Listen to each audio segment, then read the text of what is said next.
Something that we embarked on this school year is creating a strategic plan for the district. It's a 5-year plan, and under the leadership of Ms. Angela Dominguez, our superintendent, we came up with 5 goals over the course of the next 5 years. And goal 1, which is our number 1 goal, is student success. It's a focus on student success.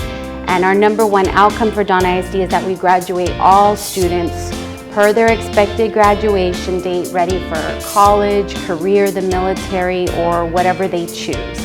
And so, being in charge of curriculum and instruction, it became my job to oversee a committee that worked on a plan on how are we going to achieve student success. So we wanted to make sure that we made it simple, because one of the things that happened even before COVID, but especially with COVID, is that things got very complex in education. We slipped away from the fundamentals. And so anytime you slip away from the fundamentals, things can fall apart. And so we wanted to make sure that we focused on the things that we know really work in the classroom.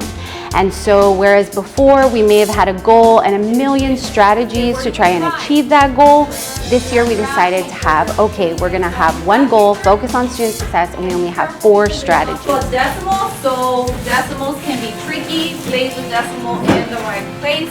The 4 strategies that we're focusing on this year, number 1 has to do with instructional time, managing instructional time. We have great teachers and we have great students in Donna ISD, and we want to make sure that we move away from just using instructional online programs and we focus more on the teaching. So it's all about the lesson delivery. We want to make sure that every day students will have a direct teach, where their teacher teaches information or reviews information from the previous day.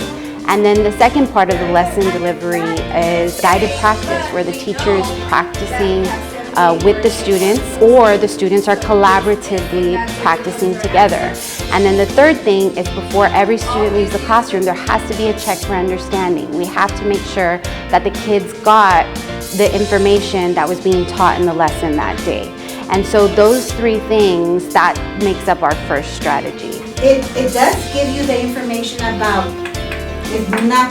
Oh my gosh, Ms. Luna pays her loans every month on time. Another focus that we have is on explicit instruction. It can be a lot of elements, but what we're focusing on for year 1 is academic vocabulary, visual stimuli, and processing tools, meaning like graphic organizers and notes, the type of notes that students are taking in class, making that standard and uniform across the district. And that's really what the first 2 strategies are all about. It's all about the design and the delivery of instruction. The other 2 strategies are all about supporting teachers. So if we want all of our students to be successful, we have to make sure that all of our teachers are successful. And we have to support them throughout the year. We have new teachers, we have veteran teachers, but we want all teachers to grow. And so the second set of strategies is all about the supports for the delivery of instruction.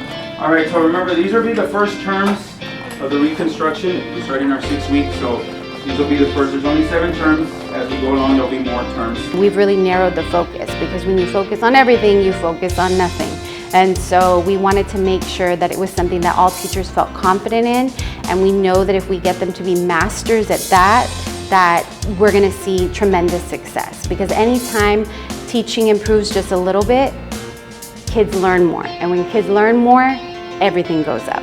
And so we're really excited about the start of the school year.